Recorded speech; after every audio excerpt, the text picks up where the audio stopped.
Bapa yang ada dalam kerajaan sorga, segera terima kasih Tuhan buat penyertaan-Mu Tuhan. Dari malam tadi hingga pagi hari ini Tuhan, kami boleh dikuatkan oleh-Mu Tuhan. Sebentar lagi Tuhan, kami mau belajar Tuhan, biarlah Engkau Tuhan menyertai dalam setiap pelajaran kami Tuhan. Berkati juga Tuhan Pak Jusak yang mengajar kami Tuhan, biarlah Engkau bimbing kami dalam setiap pelajaran kami. Terima kasih Tuhan, terima kasih Yesus, haleluya, amin. Sebelumnya, coba ya sebentar. Saya mau ini apa? Some distant learning. Ini tanggal Mei 5.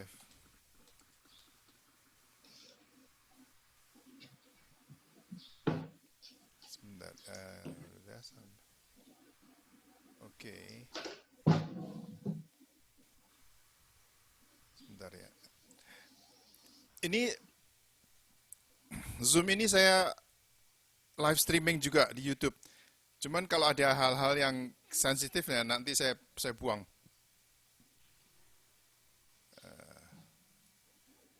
Ya. Jadi selamat pagi saudara-saudara semua. Hari ini Pagi Pak. Pastor Yusak Kang dari Purwokerto akan mengajar kita mungkin akan melanjutkan apa hermeneutik atau apa yang kemarin itu belum atau yang lain terserah. Itu besok kita akan mendengar ini Sister Christina ya.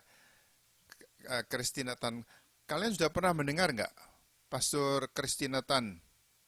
Belum. Belum pernah ya, dari Houston itu. Dia orang Malaysia, asalnya dari Kuching, Malaysia, tapi sekarang tinggal di Houston. Jadi saya sudah terjemahkan dari bahasa Inggris ke bahasa Indonesia supaya besok bisa dilakukan juga. Oke, silakan Pak Yusak. Ya, selamat pagi semua. Selamat pagi Pak. Hari ini kurang satu orangnya, saya lihat. Kurang dua. Dua. Iya. Kenapa? Oh iya, Sarah Dia kan disebut. Sarah, lagi pulang kampung, mamanya sakit katanya. Siapa itu? Tesi Oh, sama Tesi. Salpitra. Desi Sarah. Oke. Ini Kita ini semua lanjutkan. laki ya, nggak ada perempuannya sama sekali hari ini. Ya, Ya, ya, Be. perempuannya hilang. Ya, hari ini kita lanjutkan kemarin kita sedang di tengah-tengah penjelasan tentang teologi dispensasi. Ya, yang menjadi salah satu kunci hermeneutika, khususnya kalau Anda mau menafsirkan perjanjian lama. Harus ingat ada yang namanya teologi dispensasi. Artinya dari perjanjian lama banyak yang sudah tidak berlaku sebagaimana perjanjian lama maksudkan. Ya, jadi saya langsung aja. Oke.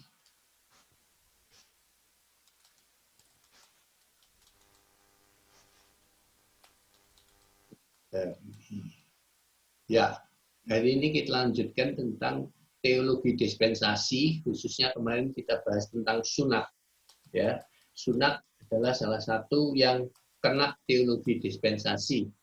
Artinya apa, saudara? Sunat kena teologi dispensasi. Artinya sudah bukan keharusan lagi. Oke? Nah, contoh-contoh dari teologi dispensasi saya sebutkan adalah yang jelas itu yang ayat yang berkata mata ganti mata, gigi ganti gigi, ya. Itu Ya, buat Pak. kita sudah lewat. Kalau masih agama lain yang memperlakukan ini, mereka berarti sudah ketinggalan sekali, ketinggalan zaman. Ya, karena memang teologi perjanjian lama pada umumnya mempunyai perbedaan sifat dengan perjanjian baru, yaitu Allah masih memperlakukan manusia sebagai manusia primitif yang tidak bisa. Manusia primitif itu artinya tidak bisa dihimbau seperti sekarang kita lihat pemerintah gagal menghimbau orang-orang Indonesia yang primitif. Yang tidak primitif ya bisa dihimbau. Jadi dihimbau itu artinya membutuhkan kesadaran diri dari orang yang diberi perintah itu. Nah itu pada masa kuno lama primitif ya nggak bisa, masih hanya dengan dihimbau dan dengan kesadaran sendiri, harus dengan hukum yang keras dan tajam. Kemudian mengenai makanan haram juga begitu, ya. Makanan haram perjanjian lama dilarang. Salah satunya, menurut dugaan saya nih, asumsi saya, manusia belum tahu apa-apa tentang kolesterol dan sebagainya, bahayanya, ya. Jadi lebih baik dilarang saja deh, ya. Tanpa penjelasan apa-apa, dijelaskan juga masih belum ngerti. Lalu tentang korban penebusan binatang. Nah ini kena juga teologi dispensasi karena sekarang penebusan binatang sudah digantikan oleh Tuhan Yesus Kristus sendiri sekali dan untuk selama-lamanya. Satu orang untuk semuanya. Dulu masing-masing harus bakar korban binatang sendiri kalau melakukan dosa sebagai penebusan binatang. Saya percaya itu anugerah Tuhan untuk memberikan jalan keluar bagi masyarakat perjanjian lama yang belum ada penebusnya. Yang penebusnya belum datang. Yesus kan belum lahir ya di perjanjian lama. Jadi diberikanlah korban penebusan binatang itu sebagai pengganti Yesus sementara, ya sementara.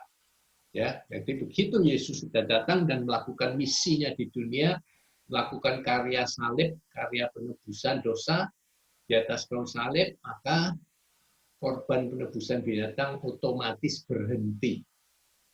Berhenti ya saudara. Banyak masih meragukan bahwa kalau teologi dispensasi itu tidak berhenti total. Karena itu karena Yesus mengatakan perjanjian lama tetap berlaku, ya, ayat yang dipakai ya. Aku tidak pernah melanggar hukum Taurat, aku menggenapi hukum Taurat. Ya. Tapi arti genap menurut penafsiran ada dua, yaitu digenapi itu memang sudah dilakukan oleh Yesus pribadi, dan kedua sudah diselesaikan. Genap itu kan selesai ya, sudah genap, sudah selesai.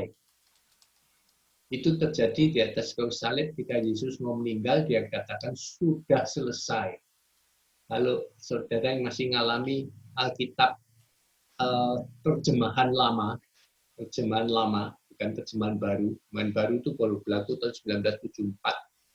Sebelum 1974 itu Alkitab masih pakai terjemahan lama. Di situ kata-kata yang diucapkan Yesus diterjemahkan sudah genap.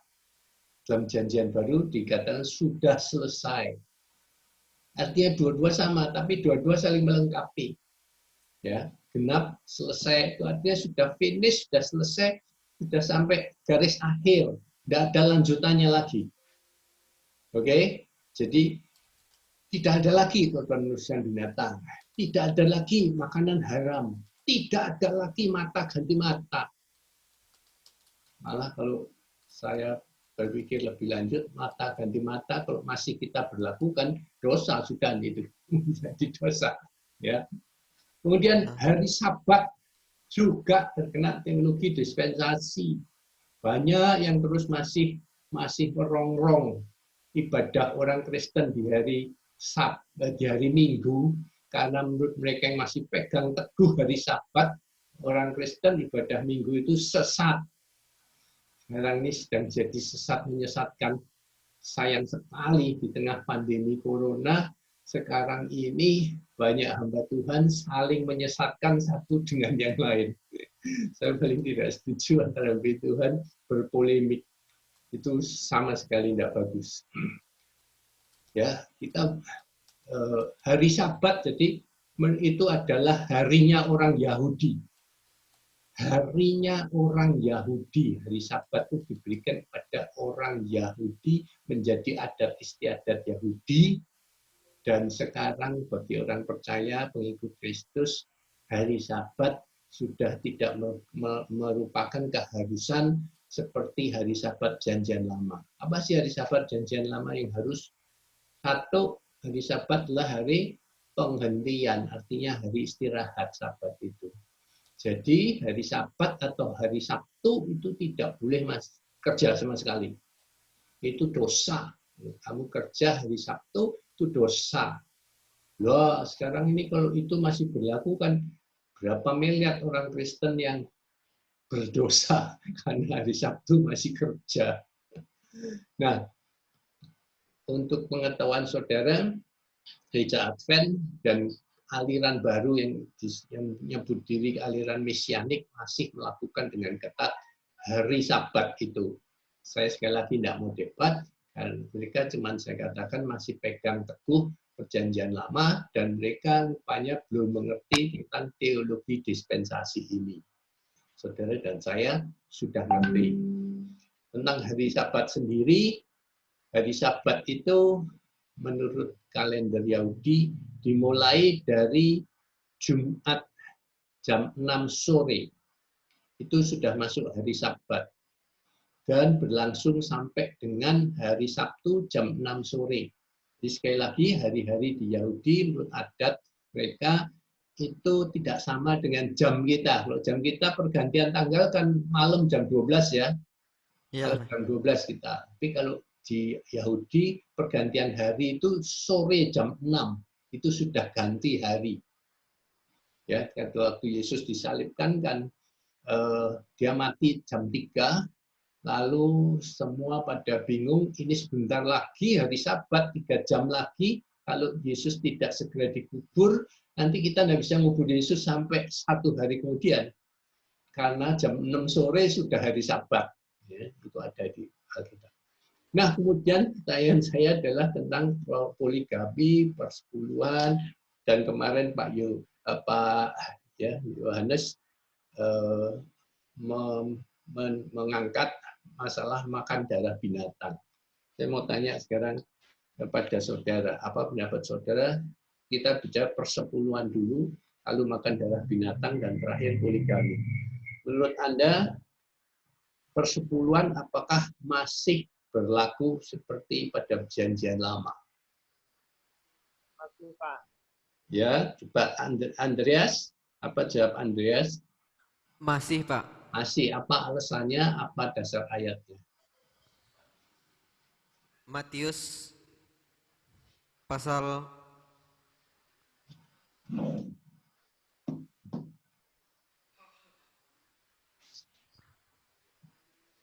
Ya, benar.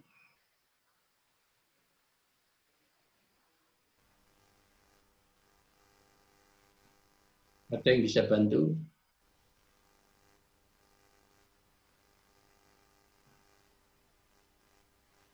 Oke.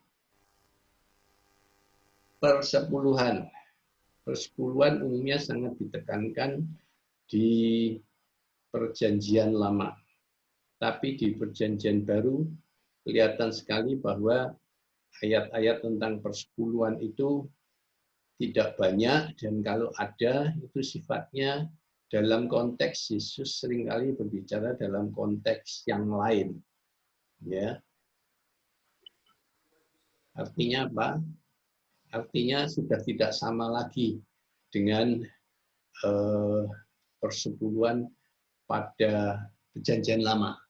Contohnya misalnya pada Lukas 11 ayat 42 dikatakan, Yesus berkata, tapi celakalah kamu, hai orang-orang Farisi, sebab kamu membayar persepuluhan dari selasih, dari adas manis dan jintan. Oh, ini Matius 23 ya. Kamu bayar, tapi yang terpenting dalam hukum Taurat kamu abaikan, yaitu keadilan dan belas kasihan dan kesetiaan. Yang satu harus kamu dilakukan, dan yang lain jangan diabaikan. Beda ya, saudara, Yesus mengatakannya. Yang satu harus dilakukan, yang lain jangan diabaikan. Jadi perpuluhan termasuk menurut istilah Yesus jangan diabaikan. Kenapa jangan diabaikan? Karena pada ayat janjian lamanya di Maleakhi 3 dikatakan, kalau engkau membayar persepuluhanmu, maka aku akan menghardik belalang pelahap. Ya. Jadi itu kita harus tangkap sekarang dalam Perjanjian Baru sebagai suatu peringatan yang jangan diabaikan. Penafsirannya berarti secara gamblang persepuluhan tidak keharusan lagi, tetapi saudara punya pilihan. Kalau mau persepuluhan, tidak ada belalang pelahap, istilahnya di HRD. Belalang pelahap itu apa sih?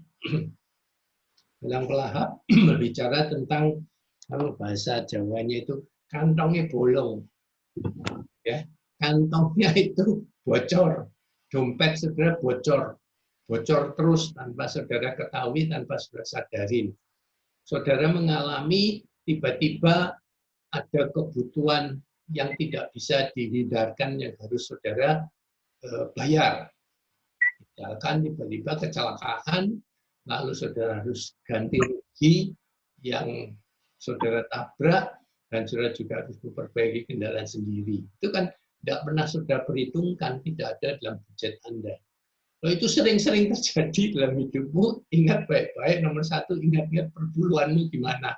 Ya gitu aja gampangnya. Ya, itu belalang pelahap namanya.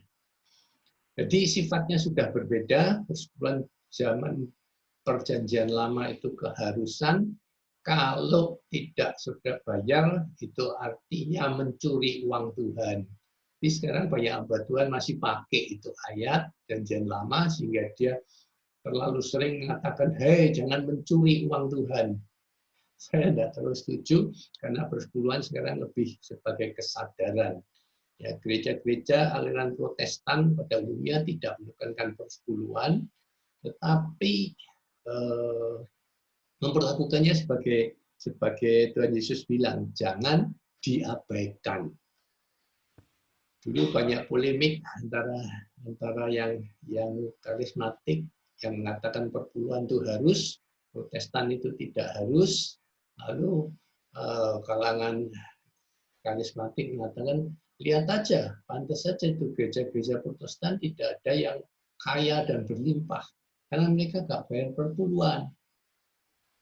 Siapa bilang, saudara, namanya GKI itu kaya luar biasa, saudara, tanpa perpuluhan ya, maksudnya mereka memberikan persembahan yang tidak kalah banyaknya sama yang perpuluhan. Sebab apa? Sebab yang ditekankan perpuluhan terus terang banyak yang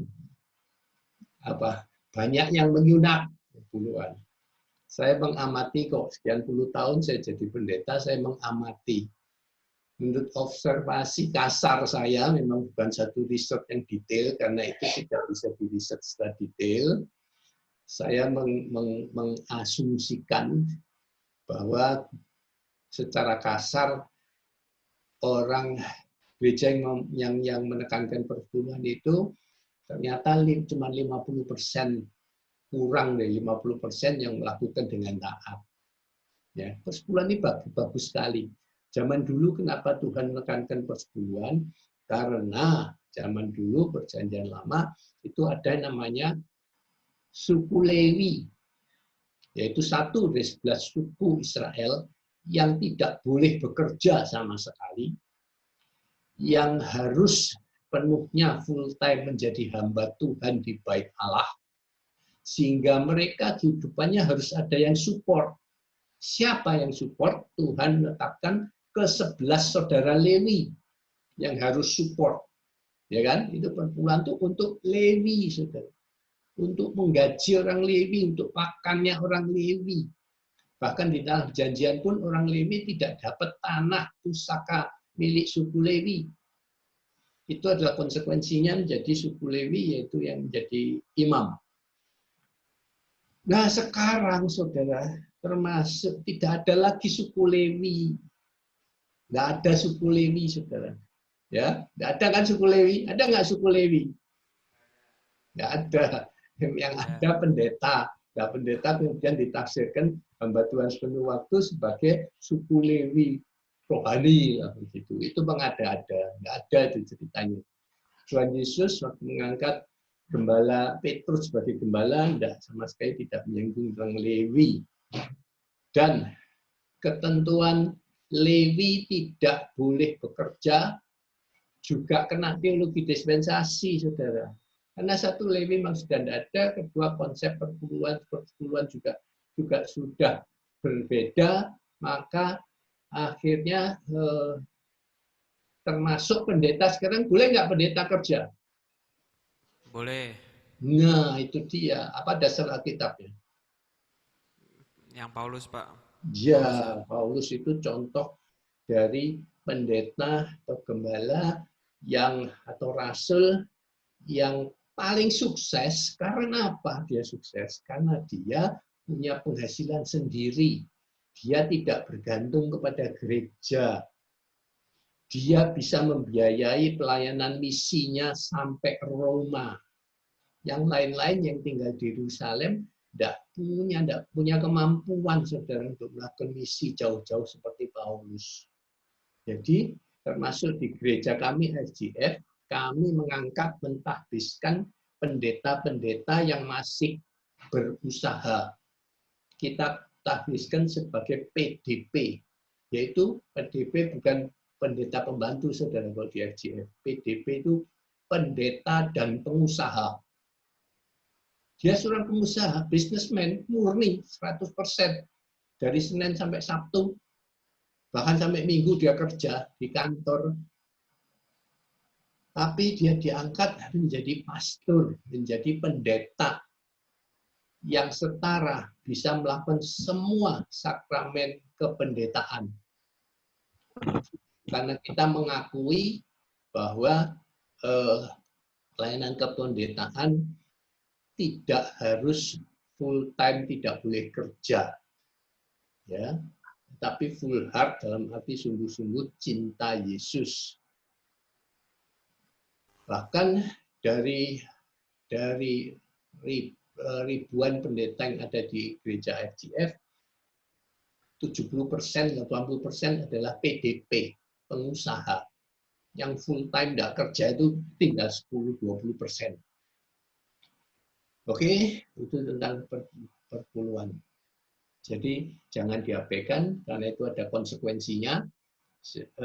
Jadi persepuluhan menjadi dari teologi dispensasi itu menjadi apa? Dari hukum Alkitab berubah menjadi prinsip Alkitab. Prinsip Alkitab kita sudah belajar 2 minggu yang lalu tentang berhutang, itu tidak berdosa kalau tidak melakukan, tetapi ada konsekuensinya. Oke, ada konsekuensinya. Jadi tergantung pada kesadaran dari masing-masing orang di perjanjian baru ini. Oke, tapi ini masih debatable, yang percaya sekali persepuluhan, tidak setuju dan sebagainya, itu saya sangat menghormati, tidak apa-apa. Toh, tidak ada masalah prinsip yang terganggu. Ditekankan persepuluhan juga belum tentu orang bayar persepuluhan. Tidak ditekankan persepuluhan juga belum tentu orang membayar persembahannya kurang dari persepuluhan. Bisa lebih malahan yang tidak ditekankan karena merasa tidak ada paksaan gitu ya. Jadi itu sendiri-sendiri lah. Saya tidak mau berdebat lebih jauh karena itu urusan masing-masing dan tidak terlalu prinsipil dalam arti jalanin aja sudah. Kalau nggak boleh persembahan itu baru lain. Tapi persembahan disebut persepuluhan atau disebut persembahan biasa, terserah lah, tidak ada masalahnya kan. Nah, kemudian pertanyaan Pak Yonatan, makan darah binatang ini juga, kalau ini termasuk menurut saya yang masih belum final sampai sekarang, belum ada penafsiran yang final karena di perjanjian baru masih ditegaskan di kisah para rasul. Tetapi kalau ditanya pendapat saya pribadi, ini juga termasuk teologi dispensasi perjanjian baru. Jadi ada beberapa bagian dari perjanjian baru yang untuk masa sekarang juga sudah terkena teologi dispensasi. Akan darah binatang menurut saya termasuk itu, karena pada konteks kisah para rasul itu, ayat berbicara tentang persembahan berhala, persembahan pada berhala, ya, jangan kamu makan itu. Lalu disinggung masuk makan darah binatang juga. Jadi konteksnya lebih pada penekanan tidak boleh makan bekas persembahan berhala, itu yang lebih ditekankan daripada makan darah binatangnya sendiri. Oke, tapi ada yang tentu yang tidak setuju, bisa setuju atau tidak setuju. Mengenai poligami, ini menarik. Ini saya sebut teologi dispensasi kebalikan. Maksudnya, kalau poligami itu zaman perjanjian lama seakan-akan diperbolehkan oleh Tuhan, lalu perjanjian baru tidak boleh lagi. Berarti kebalikan. Biasanya teologi dispensasi perjanjian lama tidak boleh, perjanjian baru boleh. Tapi ini kebalikan. Perjanjian lama boleh, tapi perjanjian baru kayaknya tidak boleh.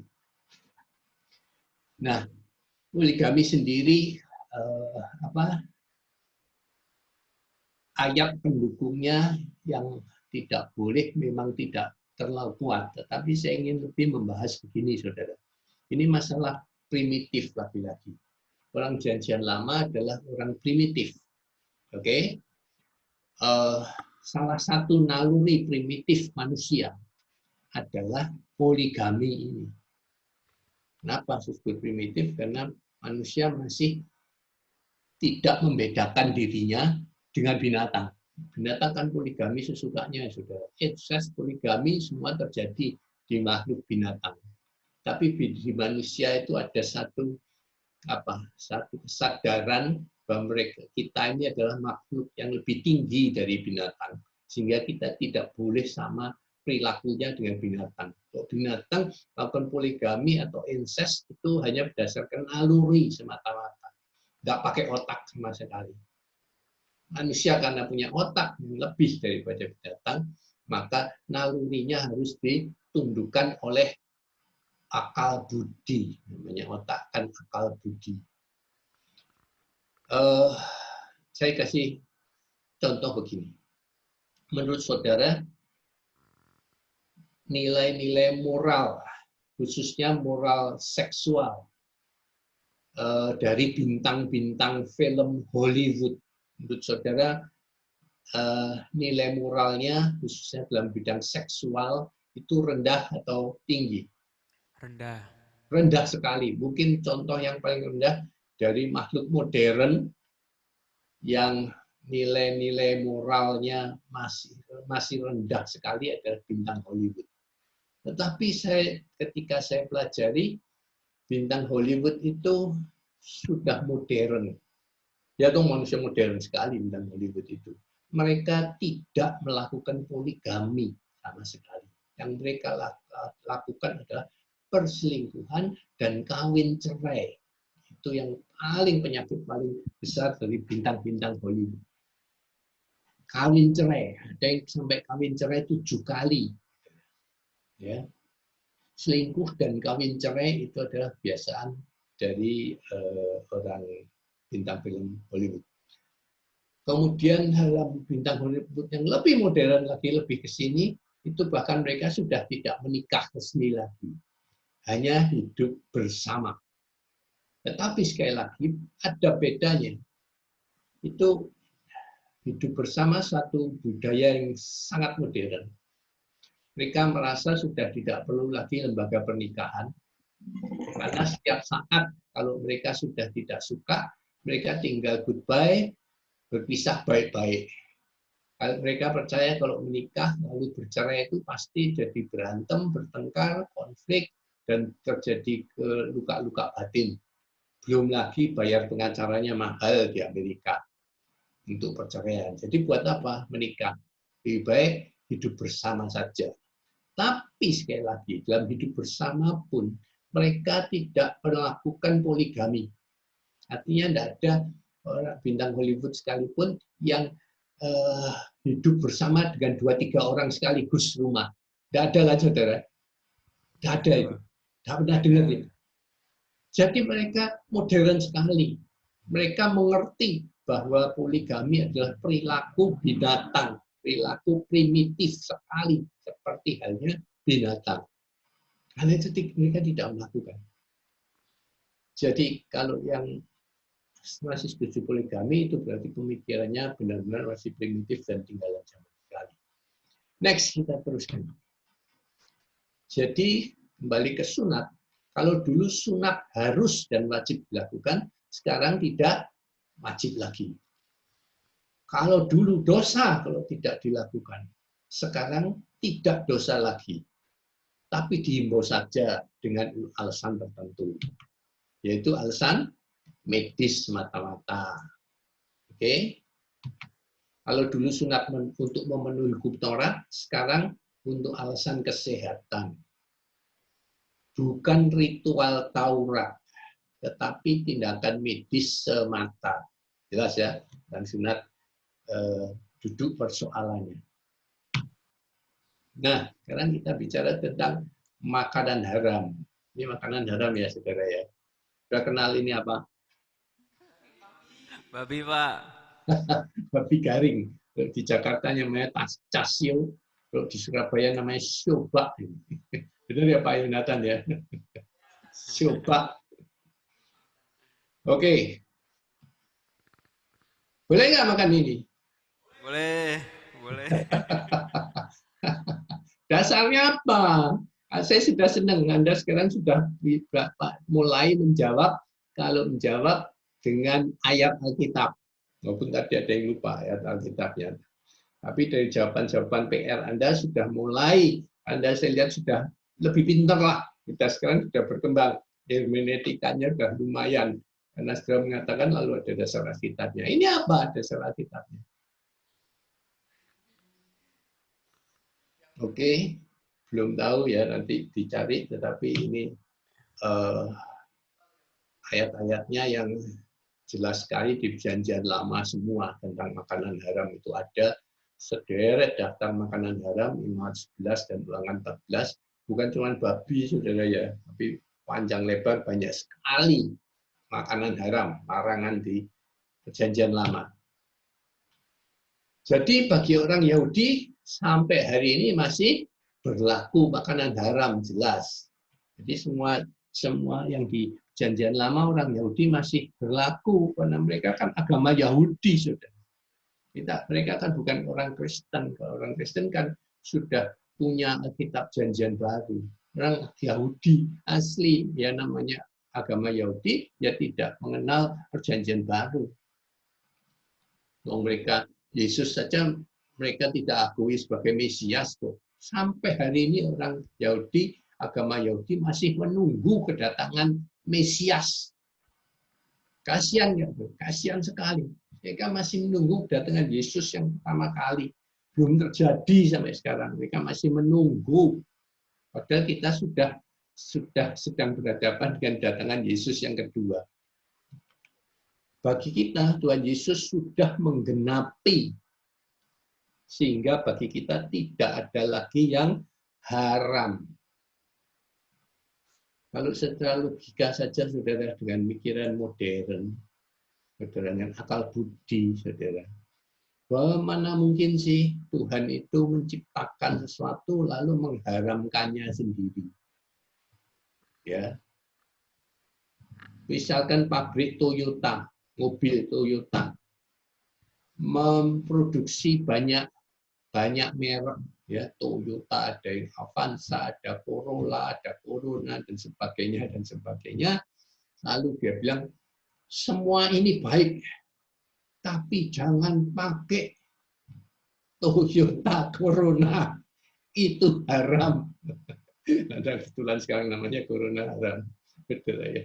Ada enggak pabrik yang begitu bodohnya mengeluarkan menghasilkan suatu produk, membuat suatu produk, lalu melarangnya sendiri, jangan pakai. Sama sekali tidak sesuai dengan akal budi manusia, doesn't make sense, artinya sama sekali ya.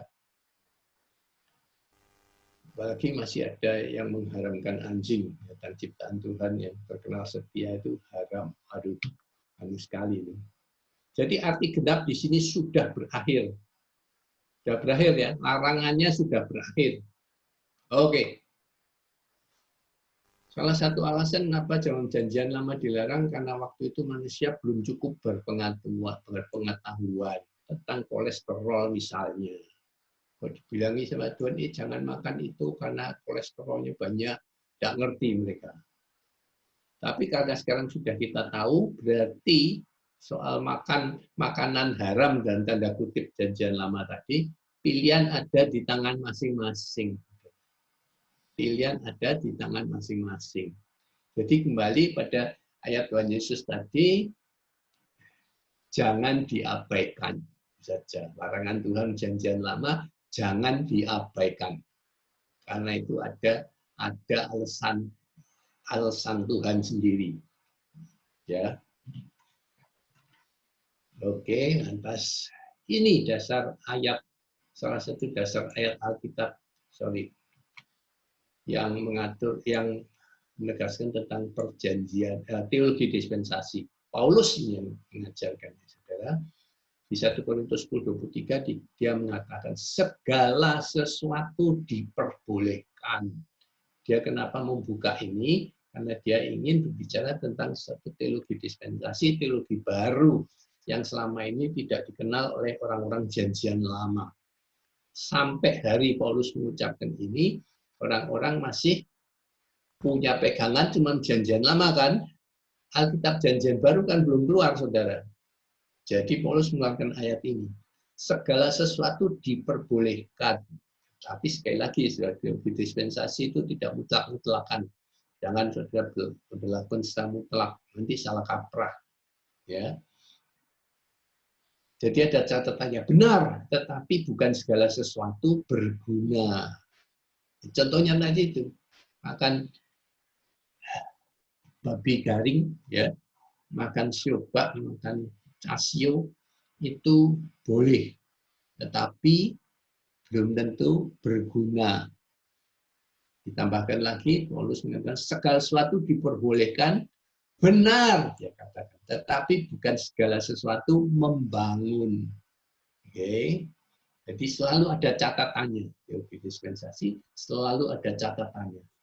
Bukan gampang-gampangan seperti dulu udah boleh, sekarang boleh pokoknya. Dulu dosa, sekarang ya dosa sama sekali. Bukan begitu, saudara. Selalu ada komanya, ada catatan tambahnya yang membuat kita waspada. Nah, sekali lagi kita masih pegang Alkitab janjian lama kan masih kita pegang, saudara. Kita kan tidak buang kitab janjian lama. Kan masih kita pegang. Cuman ini pelajaran hari ini menekankan kalau menafsirkan ayat-ayat janjian lama, kalau Anda mengkhotbahkan ayat-ayat janjian lama, ingat ada yang namanya teologi dispensasi. Supaya saudara bisa menafsirkannya dengan lebih benar, lebih tepat. Tidak letterlock seperti yang tertulis di perjanjian lama. Oke, dasar ayat yang lain adalah tentang kisah Petrus. Kisah Petrus, saudara. Petrus mendapatkan ayat ini langsung dari Tuhan. Kisah 10. Ia merasa lapar dan ingin makan. Ini cerita Petrus. Tapi sementara makanan disediakan, tiba-tiba rohnya diliputi kuasa ilahi, tampak olehnya langit terbuka, dan turunlah suatu benda berbentuk kain lebar yang bergantung pada keempat sudutnya yang diturunkan ke tanah. Di dalamnya terdapat pelbagai jenis binatang berkaki 4, binatang menjalar, dan burung. Ini semua yang dikatakan di Ulangan dan Imamat tadi ya, binatang-binatang ini. Kedengaranlah olehnya suatu suara yang berkata, bangunlah hai Petrus, sembelihlah dan makanlah. Oke, lalu Petrus teriak. Tapi Petrus bilang, tidak Tuhan, tidak. Dia katakan 2 kali tidak. Sebab aku belum pernah makan sesuatu yang haram dan yang tidak tahir. Kedengaran pula untuk kedua kalinya suara yang berkata kepadanya, apa yang dinyatakan halal oleh Allah tidak boleh engkau nyatakan haram. Oke, jadi dari ayat ini jelas sekali. Walaupun dulu perjanjian lama Allah sendiri mengatakan itu haram, sekarang dia berkata apa yang dinyatakan halal oleh Allah. Jadi hari ini Allah sudah mengatakan itu halal. Tidak boleh engkau nyatakan masih haram seperti pada perjanjian lama. Jadi ini Petrus ini Yahudi asli, saudara. Yahudi asli. Seperti semua murid Yesus. Semua Yahudi asli. Termasuk Paulus lah, Yahudi asli. Yang ngerti betul larangan-larangan seperti ini di perjanjian lama. Karena Taurat lah pegangannya orang pada zaman ini kan. Belum ada, kita lagi-lagi belum ada kitab perjanjian baru. Jadi ini mulai masuk era baru. Tuhan menegaskan kepada Petrus hal ini. Apa yang dinyatakan halal oleh Allah tidak boleh engkau nyatakan haram. Nah, kemudian ayat langsung ke ayat 28 karena ini konteksnya begini. Saat itu Petrus sedang dipersiapkan Allah untuk mempertobat, berkunjung ke orang bukan Yahudi untuk menyampaikan kabar baik. Dan selama ini orang yang bukan Yahudi bagi orang Yahudi itu haram, kafir. Jadi kita pernah mengalami zaman intoleran seperti ini ya saudara ya. Sampai Kisah Rasul orang Kristen pertama itu masih intoleran, radikal, dan mengkafir-kafirkan semua orang. Nah, ini ayat 28, Petrus sendiri yang sudah mengatakan hal ini karena dia sudah ngalamin itu tadi. Makanan yang diturunkan oleh Tuhan, yang haram semua, lalu Tuhan mengatakan ini halal sekarang dan kamu boleh makan. Jadi dia lalu mulai berpikir dan dia mulai mengaplikasikan pada kunjungan kepada orang non-Yahudi ini. Karena ini disuruh Tuhan juga.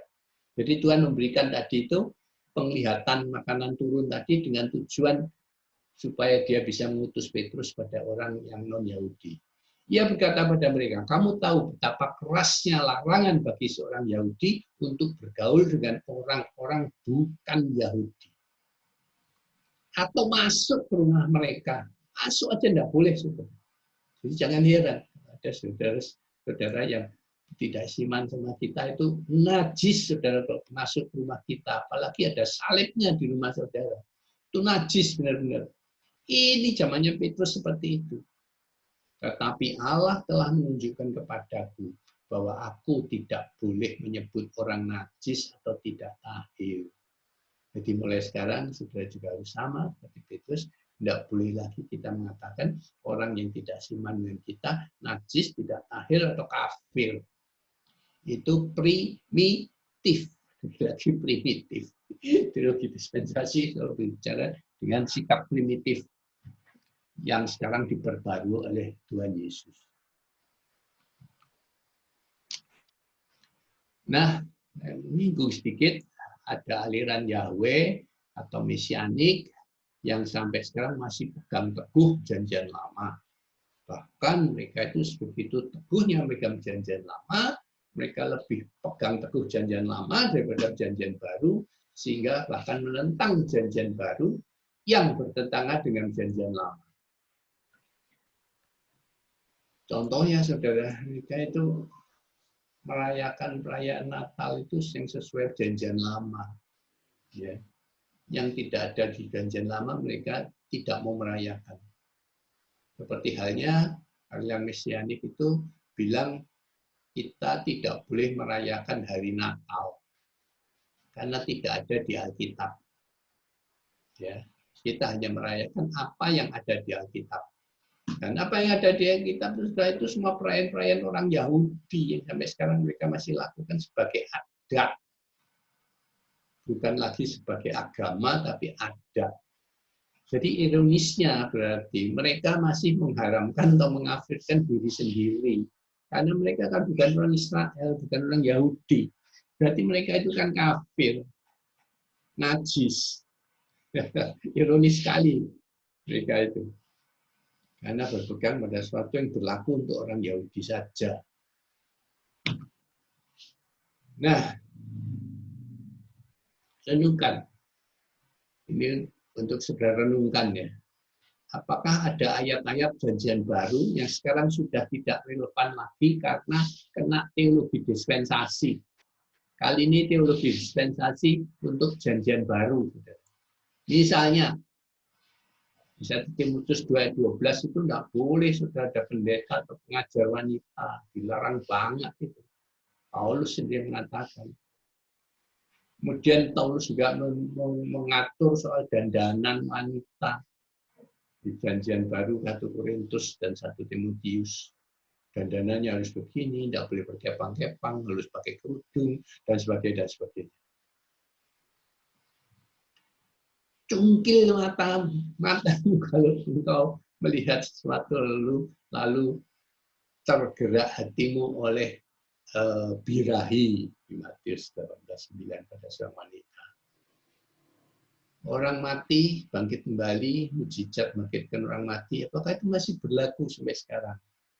5 jawatan pelayanan, apakah itu masih berlaku? Ini semua masih jadi perdebatan. Beberapa sudah melaksanakan. Dalam arti sekarang pendeta wanita banyak, pengajar wanita banyak. Apakah itu tidak alkitabiah dan menentang Alkitab? Dandanan wanita juga sekarang modern-modern, tidak pernah dipersoalkan, kecuali yang konservatif sekali. Masih ada gereja-gereja konservatif sekali. Itu diceritakan oleh pendeta wanita kita dari FGF yang satu kali pelayanan ke daerah, ke pedalaman, dan dia ketika mau naik mimbar pakai celana panjang, dilarang saudara, tidak boleh khotbah pakai celana panjang sebelum ganti pakai rok, dia tidak boleh khotbah saudara. Ya dia ngalah, kemudian akhirnya dia ganti dengan rok celana panjang saja tidak boleh, itu yang konservatif sekali. Bahkan menurut saya di Alkitab tidak ada mereka ada-adakan. Karena mereka terlalu konservatif namanya. Sekali lagi, menurut ukuran zaman modern ada beberapa hal yang sudah primitif. Yang di perjanjian baru ya maksudnya, zaman sekarang beberapa hal di perjanjian baru sudah primitif. Apakah itu kita bisa kategorikan sebagai teologi dispensasi? Ini masih perlu direnungkan dan masih dalam diskusi di antara para teolog-teolog zaman sekarang. Saya tidak mengatakan ini semua sudah benar, belum. Orang mati bangkit kembali juga. Cungkil mata ya setujulah, mungkin gampang lah setujulah. Tapi gini saudara, kalau soal cungkil mata di Matius 18:9 itu Tuhan Yesus mengatakan ayat ini untuk menegaskan, bukan dalam arti harus ditafsirkan secara harfiah, tetapi harus ditafsirkan bahwa Tuhan Yesus serius sekali. Lebih baik matamu kamu cungkil daripada untuk melototin wanita lain, bukan istrimu dengan birahi, kan begitu maksudnya. Bukan untuk sungguh-sungguh dicungkil matanya secara letterlek, secara harfiah. Lalu soal orang mati bangkit kembali ini pernah jadi kontroversi ya. Terakhir beberapa waktu yang lalu ada seorang hamba Tuhan besar yang masih muda sekali, 50-an baruan, lalu meninggal. Lalu saking besarnya karisma dan penyanjungan atas dirinya pribadi, maka para jemaat kemudian berdoa mati-matian untuk membangkitkan kembali pendetanya mereka ini. Ya, apa yang terjadi kita tahu. Ya tidak bangkit. Ini hati-hati. Ini hati-hati, saudara. Jangan sembarangan berdoa membangkitkan kembali orang yang sudah mati. Sebab ini bisa-bisa melawan kehendak Tuhan. Kalau kehendak Tuhan, hambanya ini dipanggil pulang. Istilahnya Tuhan sudah kangen toh sama hambanya ini sudah dipanggil pulang. Kok jemaatnya mati-matian mendoakan supaya dia bangkit kembali dalam nama Tuhan Yesus. Kok yang manggil mati Tuhan Yesus kok? Dia tengking dengan dalam nama Tuhan Yesus dalam roh kematian. Ini saya anggap sebagai ekses dari gerakan karismatik saja. Itu aja saya pikir. Kemudian lewat 5 jabatan pelayanan, Rasul, Nabi, Gembala, Penginjil, Pengajar juga praktis. Sekarang ini kita tidak jumpai lagi. Tidak ada yang diordin itu ditakbiskan secara resmi. dan diakui pemerintah oleh gereja itu hanya gembala, hanya pendeta. Ada penginjil ditahbiskan? Tidak ada. Banyakan sih ngaku kasih titel diri sendiri. Karena dia bukan pendeta, dia tidak terikat pada apa gereja manapun, lalu biasanya lalu memberi titel sendiri, evangelis, penginjil. Saya lihat prakteknya begitu. Kalau pengajar biasa-biasa saja. Di gereja banyak pengajar, khususnya pada Bible study, pada som, itu pengajar biasa. Tapi lagi-lagi tidak ditahbiskan, tidak diresmikan, tidak dikasih titel. Rasul, nabi juga begitu. Menurut saya ini jabatan pelayanan sekarang sudah tinggal fungsinya. Fungsinya masih ada, fungsi rasul masih ada, fungsi nabi masih ada, fungsi gembala masih ada, fungsi penginjil masih ada, fungsi pengajar masih ada, tetapi tidak diresmikan, ditahbiskan. Hanya gembala atau pendeta yang ditahbiskan. Itu praktek sekarang. Jadi apakah itu sudah melakukan teologi dispensasi juga? Nah, itu yang perlu kita renungkan. Yesus itu pada beberapa pengajarannya dalam pelayanannya, dia selalu memisahkan antara adat Yahudi dan firman Tuhan. Karena banyak sekali ayat firman Tuhan Janjian Lama yang kemudian sudah bergeser, berubah menjadi adat orang Yahudi, khususnya untuk berlaku untuk orang Yahudi saja. Jadi bagi orang Yahudi, menurut saya agak anehnya begini. Orang Yahudi mempunyai agama Yahudi kan namanya. Agamanya kan Yahudi, percaya Perjanjian Lama tadi. Itu mereka bilang agama Yahudi hanya khusus untuk orang Yahudi. Mereka masih Perjanjian Lama banget, saudara. Orang di luar orang Yahudi nggak boleh pegang agama Yahudi. Markus 7 ayat 5. Karena itu orang-orang Farisi dan ahli-ahli Taurat itu bertanya kepadanya, pada Yesus, mengapa murid-muridmu tidak hidup menurut adat istiadat nenek moyang kita, tetapi makan dengan tangan najis? Dari ayat ini kita tahu bahwa ahli-ahli Taurat dan orang Farisi masih sangat memegang adat istiadat, bahkan itu jauh lebih penting daripada hukum Taurat sendiri. Adat istiadat itu sudah menjadi berhala mereka. Ini yang Tuhan Yesus tidak setuju, karena itu secara demonstratif saya percaya Yesus dan murid tidak mengingatkan murid-muridnya untuk cuci tangan di depan ahli-ahli Taurat dan Farisi supaya keluar ini ayat, saudara. Ya, mereka itu orang munafik, orang agamawi, orang yang hanya pegang adat istiadat, bukan benar-benar berpegang pada segala perintah Allah yang sebenarnya. Markus 7 ayat 8 jelas sekali mengatakan, perintah Allah kamu abaikan untuk berpegang pada adat istiadat manusia. Ini kata-kata Yesus menghardik orang-orang semacam orang Farisi dan ahli Taurat tadi ya. Perintah Allah kamu abaikan untuk berpegang pada adat istiadat manusia. Tuhan katakan adat istiadat manusia. Ini yang dihardik oleh Tuhan. Jadi hati-hati dengan adat istiadat manusia. Kadang-kadang di gereja masih kuat sekali jemaat-jemaat yang dari suku tertentu memegang ayatnya, memegang adat istiadatnya lebih kencang daripada Alkitab. Bahkan mereka berani menentang Alkitab atas dasar adat istiadat mereka. Jangan sampai itu terjadi. Dan kalau ada jemaat yang seperti ini, memang harus pelan-pelan dan hati-hati, penuh kasih untuk diingatkan. Adat istiadat berbahaya sekali. Karena bisa menjadi berhala. Menjadi lebih penting dan lebih otoritatif daripada firman Tuhan. Untuk dapat dengan benar menerapkan teologi dispensasi, kita harus tahu persis terlebih dahulu di mana batasnya antara Perjanjian Lama dan Perjanjian Baru. Ini kan semua dari tadi kita bicara teologi dispensasi, bicara tentang perubahan yang terjadi dari Perjanjian Lama sekarang menjadi Perjanjian Baru. Ketentuan Perjanjian Lama, sekarang ketentuan Perjanjian Baru. Nah sekarang di mana batasnya? Saudara, ada yang bisa jawab di mana batas waktu antara perjanjian lama dan perjanjian baru? Di mana batasnya?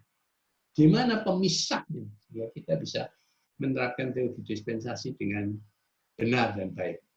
Ada yang mau jawab? Saudara Anton bisa jawab, di mana batasnya? Perbatasan, garis perbatasan yang memisahkan perjanjian lama dan perjanjian baru di mana? Nggak tahu, Pak. Nggak tahu. Oke. Oke.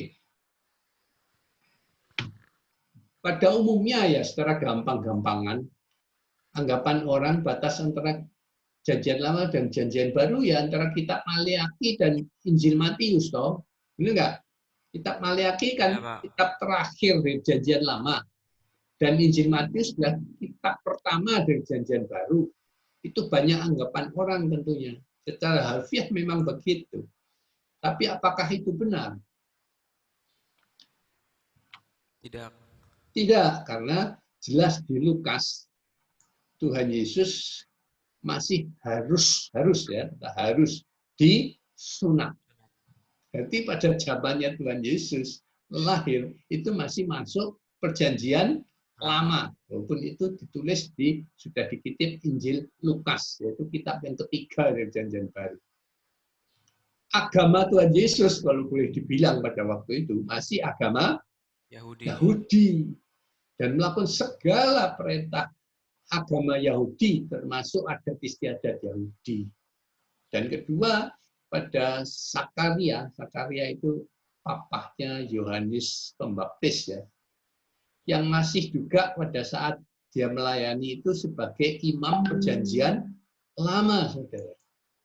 Benar nggak, saudara? Masih perjanjian lama banget itu Sakaria yang melayani di bait Allah yang kemudian dia tidak bisa ngomong itu ya, yang bisu itu.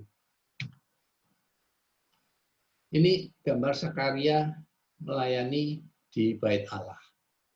Dia masuk kemana sih pada saat dia mendapat pewahyuan bahwa dia akan punya anak? Ruang suci. Ruang Maha Kudus ya, ruang Maha Kudus yang hanya boleh dimasuki oleh para imam yang ditunjuk khusus. Imam pun tidak sembarang imam. Kalau imam hanya boleh semua boleh masuk di ruang kudus.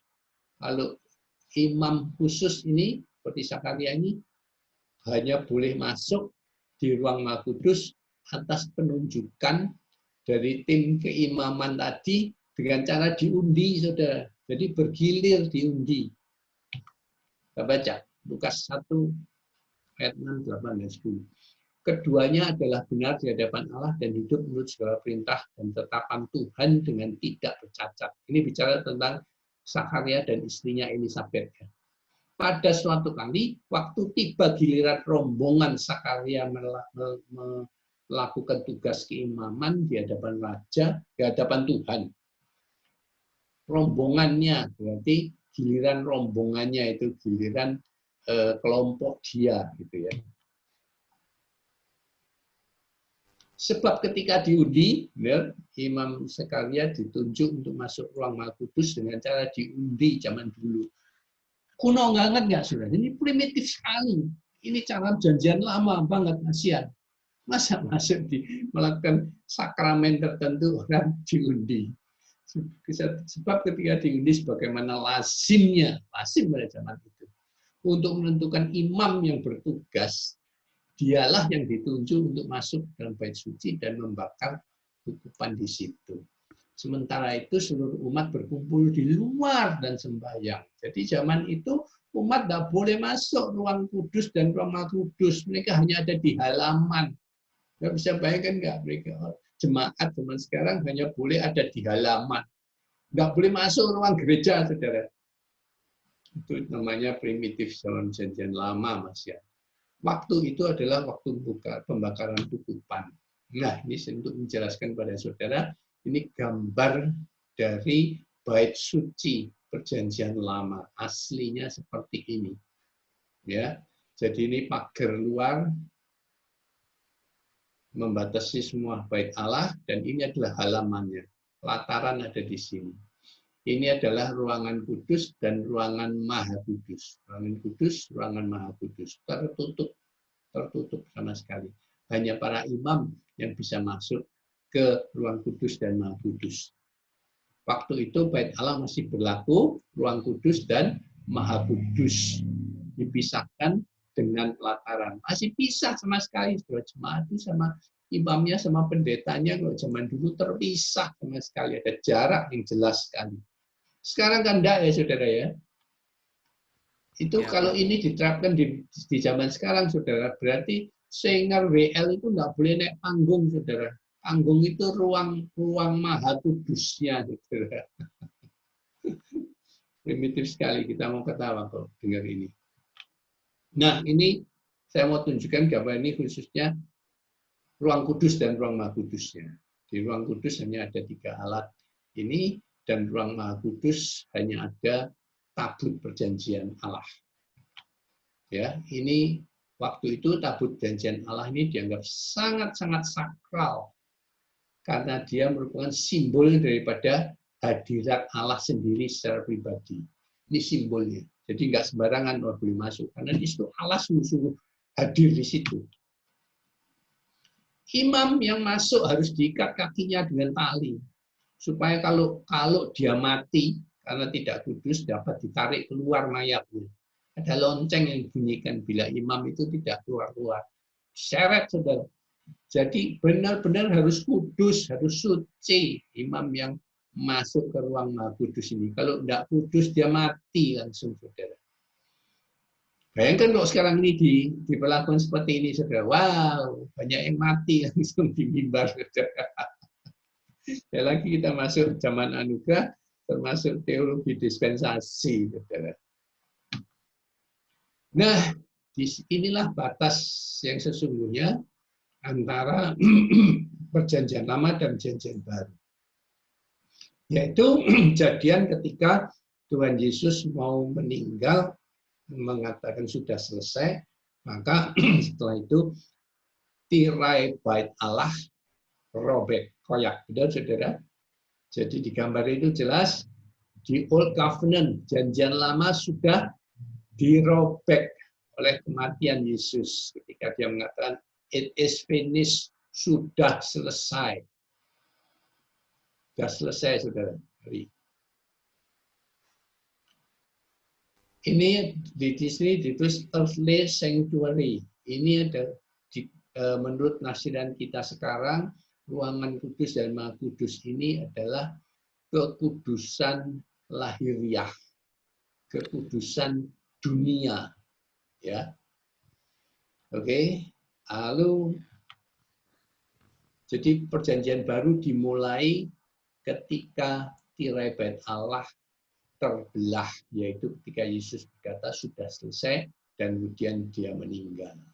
Jadi sekarang tahu ya, mulai dari kejadian ini barulah berlaku teologi dispensasi, di mana banyak hukum Taurat di Perjanjian Lama sudah tidak berlaku lagi untuk kita, sebagaimana seperti dulu berlaku. Ya. Gereja Perjanjian Baru dimulai tepat ketika pada Kejadian Kisah 2 ayat 41. Setelah para rasul menerima Roh Kudus, lalu mulai berbahasa roh, dan Petrus berkhotbah untuk pertama kali dengan kuasa Roh Kudus, 3.000 orang bertobat, dan setelah itu mereka para jemaat setiap hari berkumpul di Bait Allah. Itu gereja mula-mula Janjian Baru dimulai di sini. Inilah gereja yang pertama-tama didirikan, boleh dikatakan oleh Petrus, boleh dikatakan ya saudara, yang mendirikan memang Tuhan Yesus sendiri. Tapi Petrus yang disuruh jadi gembala pertama oleh Tuhan Yesus. Ya, Kisah 241 kejadian orang-orang yang menerima perkataannya itu memberi diri dibaptis, dan pada hari itu jumlah mereka bertambah kira-kira 3.000 jiwa. Petrus telah menggenapi nubuatan Tuhan Yesus di Matius 16:18 dan gembala pertama gereja Perjanjian Baru. Apa itu Matius 16:18? Yaitu dia dinubuatkan oleh Allah, engkau adalah Petros atau batu karang ya saudara, dan di atas batu karang ini aku akan mendirikan jemaatku. Dia 2 kali dinubuatkan oleh Yesus sebagai Bapak Gereja. Sebagai gembala pertama gereja mula-mula. Bahkan gereja Roma Katolik itu meresmikan resmi Petrus itu sebagai paus yang pertama. Sekalipun kita tahu kenyataannya tidak pernah seperti itu. Tapi ini artinya secara implisit gereja Roma Katolik mengakui Petrus sebagai gembala pertama dari gereja mula-mula. Ini ayatnya di Matius 16 ayat 18. On this rock I will build my church, and the gates of Hades will not overpower it. Bahasa Indonesianya, aku pun berkata kepadamu, engkau adalah Petrus, dan di atas batu karang ini aku akan mendirikan jemaatku, dan alam maut tidak akan menguasainya. Ya, ini nubuatan pertama. Petrus memang yang diberi tanggung jawab ini oleh Tuhan Yesus sendiri. Dan ini kalimat yang terakhir menghibur sekali, saudara. Alam maut tidak akan menguasainya.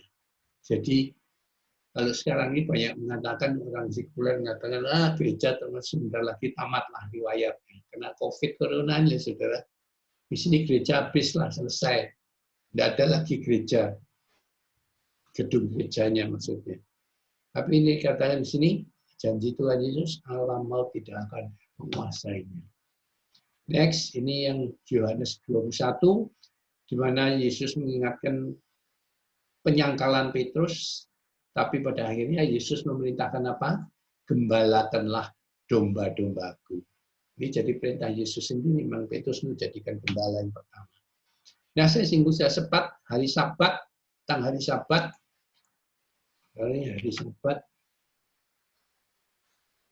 adalah hari penyembahan dan hari perhentian dan penyembahan, yaitu hari ke-7, berlaku mulai Jumat sore jam 6 sampai Sabtu sore jam 6. Ini hari ibadah bagi orang Yahudi, saudara. Untuk kita gimana, saudara? Kita sudah tidak perlu lagi, tidak harus lagi beribadah pada hari Sabat, yaitu hari Sabtu. Teologi dispensasi, kita berdasarkan teologi dispensasi, kita tidak perlu serahfiah mengikuti adat Yahudi. Karena setiap hari di Perjanjian Baru adalah hari baik. Jadi nggak ada hari baik, nggak ada hari ibadah, nggak ada hari tidak ibadah, saudara. Itu teologi dispensasi kita sekarang. Gereja mulai berpisah dengan sinagog pada saat itu. Dan agama serta adat Yahudi, dan mulai dengan pengajaran kekristenan. Sejak dari peristiwa Petrus tadi berkhotbah, gereja dulunya masih orang-orang percaya, orang Kristen masih beribadah di sinagog. Kemudian setelah ini mereka diusir oleh orang-orang Yahudi yang menguasai sinagog tadi. Sebab kamu sudah lain, kamu ajaranmu baru, bukan ajaran agama Yahudi lagi. Sejak itulah gereja berdiri. Kita tidak di sinagog lagi. Kita tidak hari Sabat-Sabatan lagi. Jadi resep ke-7 formula hermeneutik adalah hati-hati ketika menafsirkan khususnya Perjanjian Lama. Pisahkan antara adat dan agama Yahudi, kurung Perjanjian Lama. Ingat, selalu ada teologi dispensasi. Jadi kalau menafsirkan sekarang ada resep yang ke-7 untuk menafsirkan dengan baik dan benar. Yaitu ingat selalu ada teologi dispensasi. Jadi ini sekarang rangkumannya ada 7 semacam ini. 1, baca dengan teliti. 2, cek bahasa aslinya. 3, pelajarin konteks budaya dan ayat waktu ditulis. Jangan pakai otak-atik asal cocok. Tidak selalu ada kata tafsiran final. Bisa membedakan hukum dan prinsip Alkitab dan teologi dispensasi. Sekarang kerjaan rumahnya adalah studi kasus tentang kremasi. Ya, ada banyak gereja yang menolak pelayanan orang mati yang dikremasi. Tanyaannya, apakah orang Kristen sekarang tidak boleh dikremasi waktu meninggal? Mengapa? Oke, itu pujian rumahnya. Dan saya tutup sampai di sini. Apa namanya? Ada pertanyaan silakan.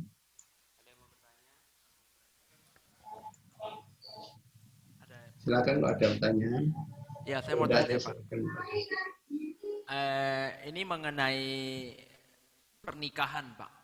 Ya, Ya, saya pernah temui, ini ceritanya, dia ini udah punya banyak istri, Pak. oke. Banyak. Nah, iya, Orang Kristen. orang Kristen dan punya lebih dari satu istri. Oke. Sedangkan dia lagi menghidupi beberapa istri juga kan. Oke. Nah ini kalau kita lihat di Alkitab kan bilang ya satu istri aja gitu kan. Ya. Ya, setelah itu apa yang harus dilakukan Pak? Apakah ya saya juga pernah dengar salah satu hamba Tuhan khotbah bahwa ya tinggalkan semua yang ada, ambil yang pertama katanya kan. Cuman bagaimana untuk menanggulangi yang ada itu kan. Terus setelah itu adalah tentang ini tadi saya teringat tentang itu dulu ya Pak, itu dulu Pak. Nanti Oke. saya kalau ingat. Ya. Jawabannya akan saya tunda pada pertemuan yang akan datang karena cukup panjang lebar. Ya, karena waktunya sudah habis. Oke. Ya, saya serahkan ke Pak David. Ya, terima kasih. Kita tutup pertemuan pada pagi hari ini. Ya, kita semua tetap bersemangat. Siapa yang sakit itu? Yang sakit siapa dari teman kita? Tesi. Mamanya Pak. Orang Mamanya tuanya. Tesi. Hah? Orang tuanya Oh, oke, Tesi. orang tuanya kita doakan ya. Yep. Tapi kita semua semangat dan kita berusaha sebaik-baiknya karena kita menantikan akan tuayan yang besar yang saudara-saudara semua harus antisipasi dengan baik, belajar dengan baik, semuanya kita siap ya. Sekarang ini sudah memasuki bulan kelima, tinggal 7 bulan lagi saudara akan diutus loh. Sudah siap belum? Sudah Siap. siap belum? Hah? Siap, Benar-benar Pak. siap? Ya, Aduh, benar-benar nggak siap? Oke, Siap, kita Pak. berdoa ya. Tuhan, kami berterima kasih pada hari ini Pak Yusak telah mengajarkan kami akan firman-Mu, belajar Tuhan menimbang dan memperhatikan, menyelidiki, meditasi, dan semuanya Tuhan masuk di dalam hati kami olah, kami akan boleh mengerti Tuhan akan sifat-sifat-Mu. Tuhan, kami mau dekat senantiasa kepada Engkau Tuhan, karena Engkau lah yang memberikan pengarahan-pengarahan di dalam hidup kami ini. Terima kasih ya Tuhan, berkati pada hari ini dan selanjutnya besok kami akan belajar lagi dengan Sister Christina dan kemudian oleh Pastor Fendi Hutomo dan juga oleh Pastor Dani Hanafi. Terima kasih Tuhan, kami menantikan akan berkat-Mu, akan damai-Mu Tuhan memenuhi akan kami semua. Dalam nama Yesus kami sudah berdoa. Semua umat mengatakan amin. amin. Terima kasih semuanya. Ya, terima kasih Pak. Tuhan memberkati. Sampai God jumpa bless. besok pada jam yang sama, kira-kira jam 8 ya. Amin. Bye.